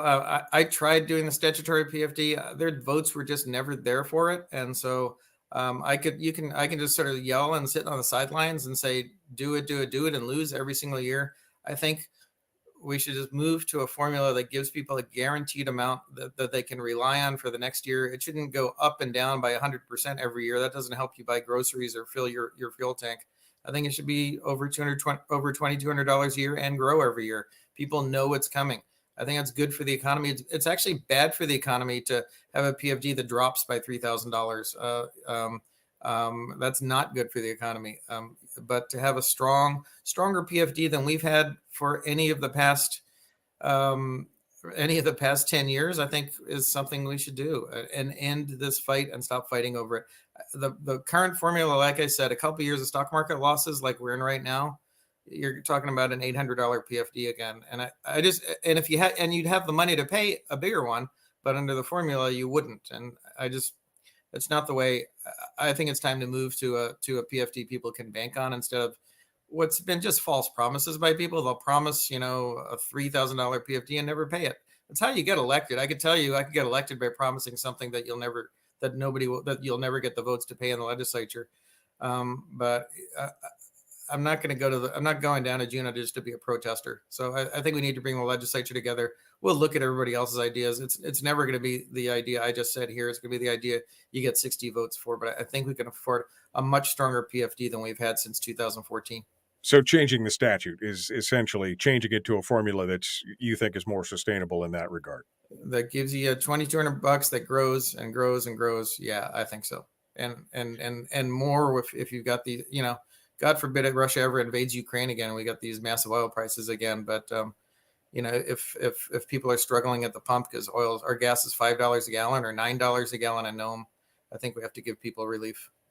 You talk about we were talking about the oil companies earlier. You mentioned the $1.2 billion, which is a number that I've seen bandied around quite a bit. I don't think that there's quite that much left, on the table, so to speak. But what is your ideal, what is Les Gara's suggestion for what the ideal oil taxation structure should be, for the state of Alaska moving forward, seeing all the money that's being left out there on the table, so to speak? Yeah, in 2017, I helped form a bipartisan House coalition, Democrats, Republicans, Independents. I didn't get as strong an oil tax bill passed the House as I wanted, but it would have been 25% tax on profits that goes up at high oil prices. So when oil companies are making, on Prudhoe Bay, it costs about $30 a barrel to develop and deliver a barrel of oil. And so there's about $70 of pure profit on that oil coming out of Prudhoe Bay right now. Look, oil companies are making a ton of money right now. War profits are great for them. They're just not great for us. And so my ideal system would be one that goes up and down based on oil company profits. So oil companies are treated fairly. We're treated fairly. We get a fair share. I know the legislature doesn't like those complexities. If we ended oil company tax credits, what we'd have is a 35% tax on profits on oil fields on the North Slope. So when we say there's $1.2 billion the state's giving away in tax credits, that's the difference between what we get and what we would get if we had just a simple 35% tax on profits. If I had my way, I would make it a little bit lower at low oil prices when companies aren't doing well, and higher at high prices when companies are making war profits. When the companies are making war profits, are you talking about specifically about the Ukrainian situation? Is that what you're saying? Yeah, right now, Exxon's taking in $70 a barrel of clear of their costs at Prudhoe Bay. So of the $100 a barrel oil's at roughly right now, maybe it's 91 today. $60, $70 a barrel straight. Those are war profits, I think. In most countries and most states, the place that owns the oil keeps the vast majority of the wealth. It's how, if Exxon owned the oil, what do you think they'd sell it to us for? That's sort of what we should sell it to them for. We own the oil. We should cut the deal that's the strongest for us. In Iraq, their oil tax is over 95%. In Sweden, or in Norway, it's over 75% of profits. And look, you can give incentives for new companies. I think the big companies have deterred development by small companies constantly on the North Slope. They've probably deterred more oil development on the North Slope. The big companies, by stopping independents from coming up there, probably deterred more oil development than any environmental group. This last year, Conoco tried to stop an independent company from crossing the Kaparik oil field to this 200,000 barrel a day field called Pika. Conoco doesn't own that land. The state owns that land. If I were governor, I would have said, yes, you can access across that land to get to a 200,000 barrel a day field. And frankly, that's the law. But what the big companies do is they try and make it hard enough for the independents to get the independents to sell their leases to them for a song. And, I don't believe in that. Les Gara is our guest, Democratic candidate for governor here in the state of Alaska. I want to move over to the issue of education. We're struggling in the state, Les. Education is one of our largest budget line items in the state. And we're still struggling to hit scholastic achievement goals and everything else. We've got a 75% graduation rate, which means 1 in 4 don't even graduate. And we're spending more than almost anybody else at this point. What is the solution? Is the solution more money? Is it a fundamental change in how we educate? What are your thoughts on education? Should we be spending more or less, or is it something systemic that we need to address? Yeah, I think we got to look at it from the eyes of like a kid, right? A kid who's got very little. We got to look at it and not from the eyes of an adult who is saying, what's the dollar amount? I mean, it should be a rational dollar amount. But when I first got elected to the legislature, we had already gone through a decade of education cuts. And so I said, look, let's just take the formula, keep it up with inflation every year. And we won't fight about it. Schools will know what they're going to get. We won't have to fire teachers every year. But we haven't done that. And just since 2014, education funding is more than $100 million behind the cost of inflation. We're at the point where in a lot of school districts, we're offering $50,000 for a starting teacher with no pension. And that teacher knows they can come up here, have some fun in Alaska, maybe go hunting, maybe go fishing for a couple of years, and then go to another state that gives them a pension and more money. So, I was in Kodiak a few weeks ago. The school district had the money to hire 9 more or 6 more teachers. They were short, but they couldn't convince a teacher to come to Kodiak. And the new superintendent was from Texas. And she said, look, they're offering $50,000 a year and no pension. And in Texas, they're offering $59,000 a year and a pension and lower housing prices. You got to look at reality. Who are you competing against? If you want to say do education on the cheap, you're not going to get the quality teachers you need. You've got to look and see what teachers are getting in other places so you can compete. We used to have lines of like 100, 200 teachers at our job fairs when we went to the lower 48 to get teachers. And those teachers would come here and they would stay here. Now we're getting like almost nobody showing up at the Alaska table at our job fairs because we don't pay competitively. We've got some great teachers in the state, but those are people who say, look, I'll stay here. I don't care what the pay is. I want to be a teacher. I want to live in my community.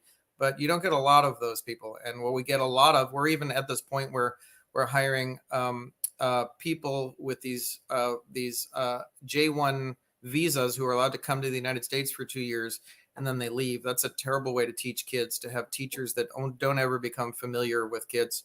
So I've said all along, and I'll always say, we should have a statute that keeps education funding up with inflation every year. We won't have this fight every single year.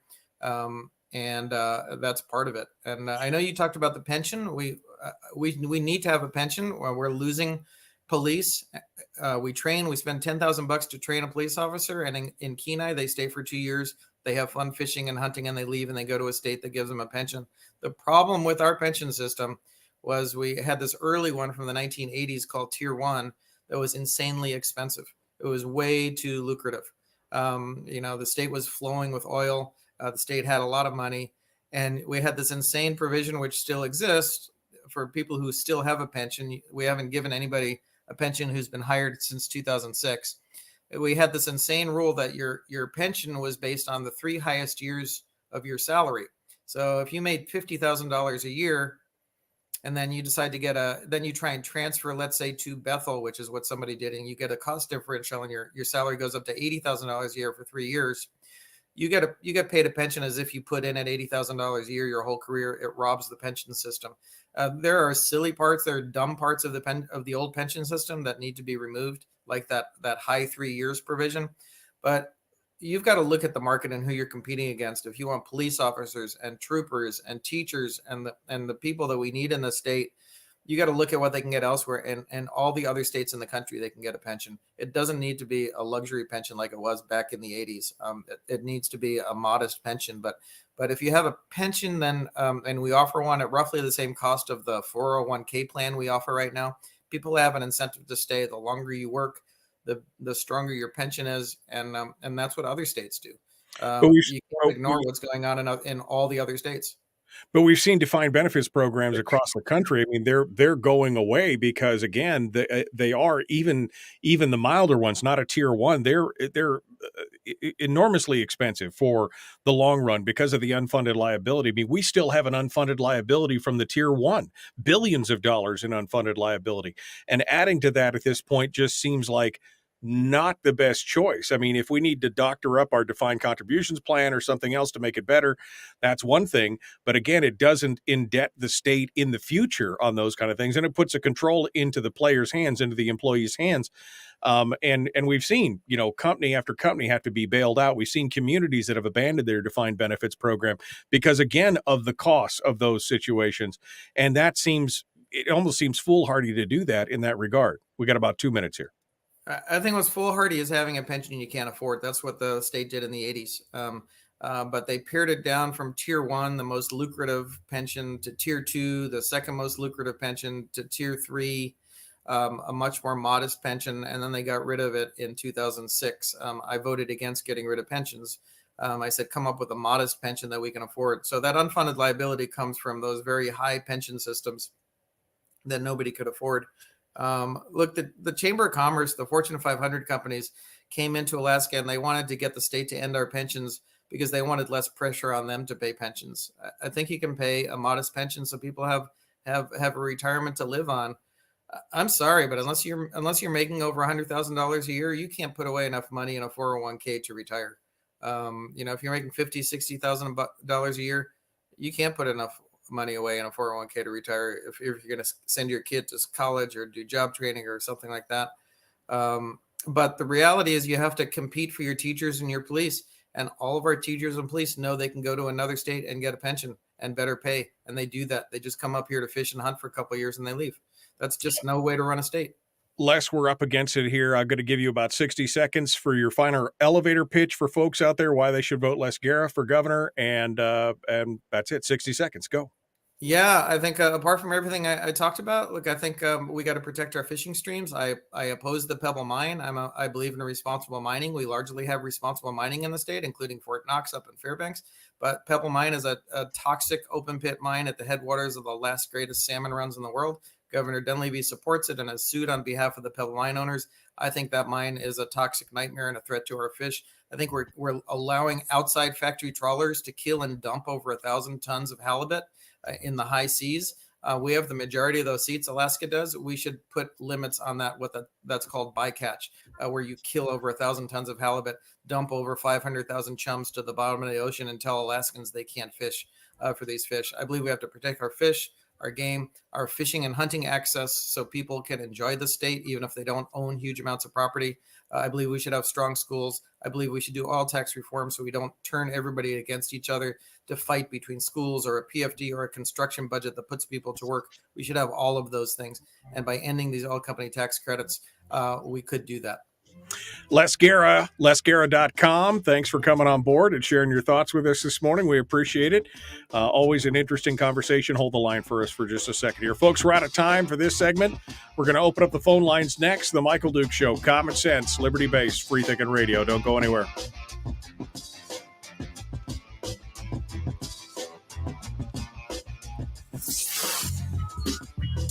What is that? Common sense. Regularly heard on American radio. Michael Duke Show. Radio. All right, final break here. Les Gara wanted to give him one final bite at the apple just in case there's something that we didn't hit on that he wanted to hit on that was important to him, and a chance to summate again just in case, because I hate being up against the clock like that. But we'll give it to Les. Anything we missed that we didn't hit that you wanted to hit on, or any other final thoughts? Yeah, I think you've heard from me. I mean, I think Governor Dunleavy has to come in and say, look, he voted to support Governor Walker's PFD veto down to $1,000 in 2016. His first 3 years as governor, he never proposed a way to to pay for the dividend. He did the paying part, not the how do you fund it part.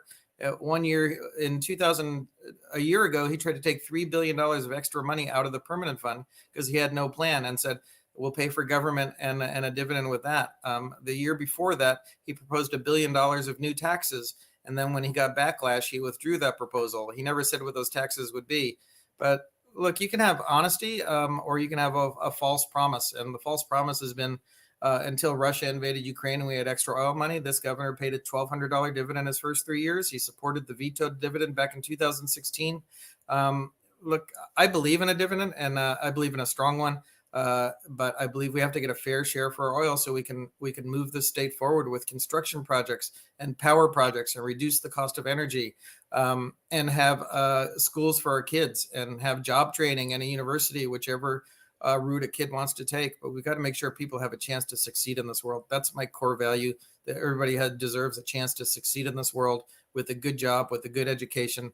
Those are things that I believe in very strongly. It's why I'm running. I don't see a fair chance in this world for people who are born with little right now. If you're born to a wealthy or very healthy family, you'll probably do fine. But if you're born with very little or not to a healthy family, I think you get tossed to the side.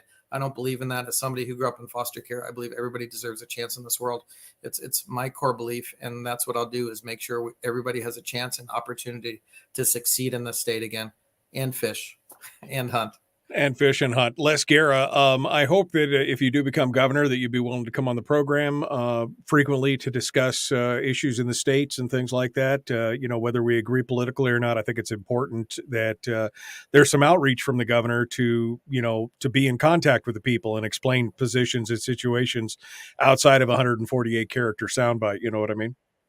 Agreed, Michael. I'd come on before the election again. It's been on the list of my to-do list, which I haven't for a long time. I'm happy to come on, in a few weeks if you'd like. And I should have come on this summer. So. All right. Well, I appreciate it, Les Gara. Thank you for being part of it today, and we'll look forward to talking to you again in the future. Thank you for being with us. Thanks, Michael. Appreciate it. All right, folks, that is whoops, wrong one. Let me push the right button. There we go. Les Gara, our guest here on the program this morning as we do our thing and get back into it. So what are your thoughts? How do you feel about the candidates that came in today? I know some of you are happy. Some of you are angry. Some of you have heard some of the things, and I think that there's some things we can agree with, some things that we can disagree with. And I think it's the grocery store method. You find the things that you like, and you leave the rest. If there's something in there good or some ideas, I really enjoyed Andrew Gray coming on board and talking and being willing to to say, look, I've changed my position. I'm flexible. I think some of those things, and I think we need to have that open-mindedness. Now, does that mean I would vote for him? Maybe, maybe not. I don't live in the district, but I think it at least shows an idea that citizen legislators, would be, citizen legislators would be a good idea, especially with the term limits and other things that we've talked about before. Let me get the phone lines squared away here and get the phones set up so that we can return to radio. And I just don't want to, I'm going to talk for a second so I don't blast your ears out here, just in case. Boom. Okay. All right. We got that locked in and we are good to go. Let me go over here and open this up, and we will take some of those phone calls here this morning as we continue on. So folks can get her done. And we are into the phone system. Look at that. Got it. Okay, good. Phone lines are all set up. We are ready to go. We'll take some calls and see what you guys have to say this morning. Phone number to call, as always, is 907 433 3150. 907 433 3150. We appreciate you guys coming on board and joining us. This last segment will be good. David says, I do give him points for coming onto the program and detailing exactly who he is. That's rare for a Democrat. I'll never vote for him, of course. Well, but that's the thing. I mean, we've got to have a conversation. Whether or not we agree with somebody, we should never hide somebody's conversation because we don't agree with them. Again, the answer to speech you don't agree with is more speech. We shouldn't be able to have it. I mean, I think Les and I could have had a whole hour's discussion on the PFD alone, details and points and everything else. That's just how it works. But we need to not disregard people just because we disagree with them. Let's go over here and kick it off. The Michael Duke Show, Common Sense Radio. Here we go.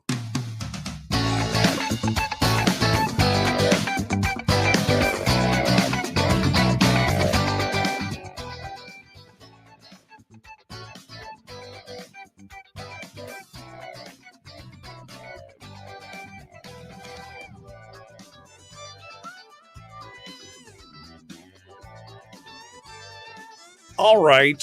Welcome back to the program. The Michael Duke Show, Common Sense Radio. Final segment of the show this morning. We're ready to kick things off with you, the listeners. We're taking your calls. A couple comments that are in the chat rooms right now. David said, I do give him points for coming onto the program. I think he was talking about Les Gara. And detailing exactly who he is. That's rare for a Democrat. I'll never vote for him, of course, but, that's what it's all about. Joel says, I do respect them for showing up. And again, that's what this program is about, is the conversation. Look, I mean, that's what it's all about. It's about the conversation. And whether you agree or not, that's not the important thing. The important thing is we get the diversity of ideas out there. And you could still vote against people. That's how it works. But at least have the conversation. All right. One final segment here, and let's take some phone calls. Let's start off over there and see what you guys have to say about stuff. Good morning. Who's this? Where are you calling from? Hello, caller. Are you there? All right, I'm going to put them back on hold because I don't know, maybe something's broken here. Let's go back over here. Good morning. Who's this? Where are you calling from? All right, it is my phone system. So hold the line for just a second, all you phone call people. All you phone call people, just hold the line for a second here. I'm gonna fix what's broken here in the thing here. Hopefully that. Thanks for calling the call-in line. There we go. I had to push one more button. That was my fault. That was not you. That was me. So I apologize. I've got 3 lines on hold. We're going to get to them here in just a second. As soon as the pre-recorded deal stops talking here, we're going to get back into it with you guys and take those calls. It's always that one last button that I failed to push. All right. So here we go. Let's get into it. We'll take those calls and start again. Good morning. Who's this? Where are you calling from? Good morning. John from Kodiak. Hello, John from Kodiak. What's on your mind?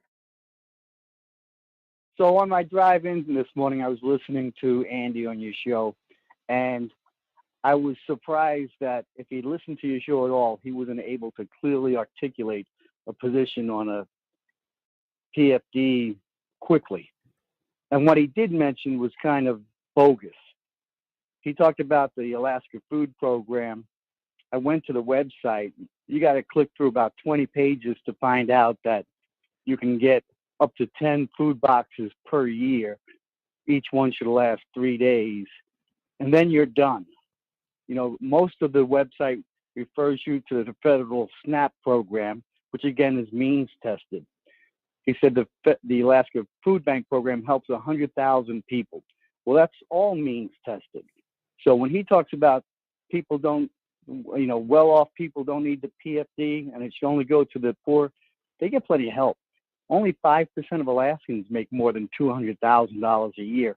So less than a full PFD really hurts the middle class, not the poor as much as you would like to think. Right.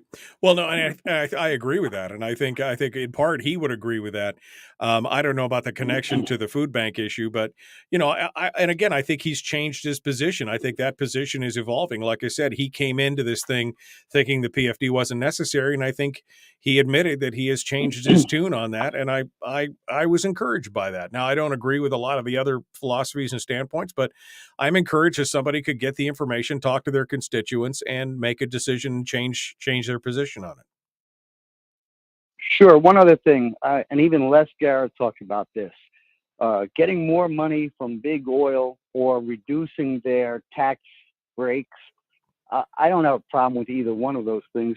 But what if it wasn't oil? What if it was some grain or some other resource that the company, if it wasn't big oil, what if it was big ag in Alaska? Right. I think we're vilifying them only because of the word oil, and I don't think we should be doing that.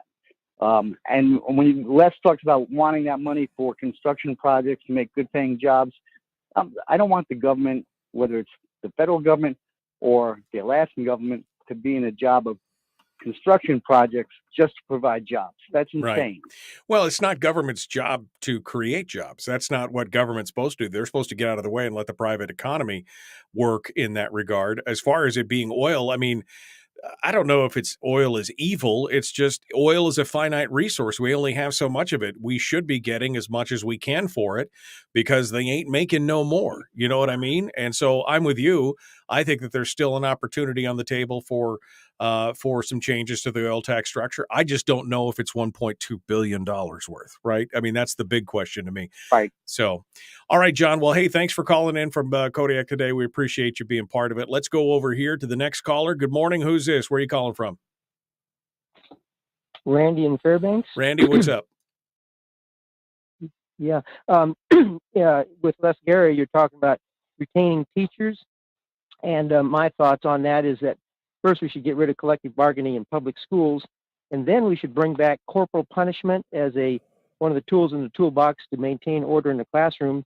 And also in the Anchorage Daily News on page B2 for August 26th of this year, saw an interesting article. In Missouri, it says school district revives paddling to discipline students, and this is in Cassville School District, which is near Branson. And it says here that the school board had adopted policy in June allowing use of physical force as a method of correcting student behavior. Parents were handed forms to specify whether they authorized the school to use a paddle on their child, the Springfield News leader reported. And this article is in the ADN, the Anchorage Daily News. And it also says here, in Cassville, staff members will employ reasonable physical force without a chance of bodily harm. And anyway, and then one other thing it says here is parents, Johnson being the superintendent, he said, parents, Johnson said, had thanked the district for approving the practice that has mostly been in decline across the country. Johnson said the disciplinary action will be used only as a last resort when punishments like suspensions or detentions aren't working. He also says it will be always with a witness, and they have to send a report to the superintendent, why they did it and everything.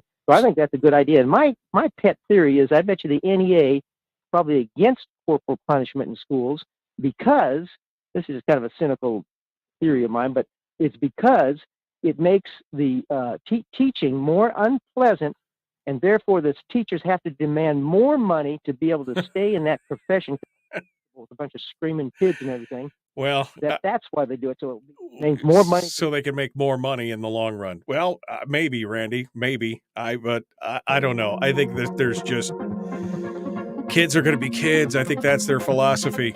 Thank you, Randy, for your call. I'm sorry I'm up against the break. I got to go. Tomorrow, Brad Keithley, Chris Story. On Wednesday, we got Arthur Surkoff and an undeclared guest. And then on Friday, Kathleen Hensley is going to be joining us. We'll continue. Thanks for coming on board. We appreciate it. The Michael Dukes Show. Common sense, liberty-based, free-thinking radio. Please be kind, love one another, and live well. We will see you tomorrow, folks.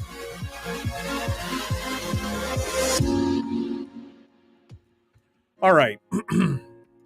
Well, we got to go. We got to go. Thank you for coming on board, folks.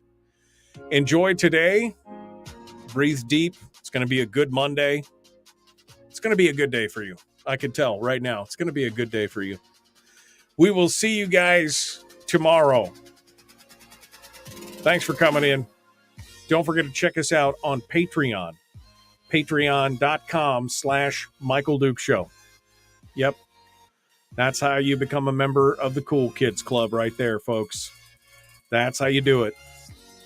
Go out there and join us right now. All right. We will see you tomorrow. Have a great day. We'll see you then.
We've shed our terrestrial radio skin, and now we are slimy lizard internet people. It's the Michael Duke Show.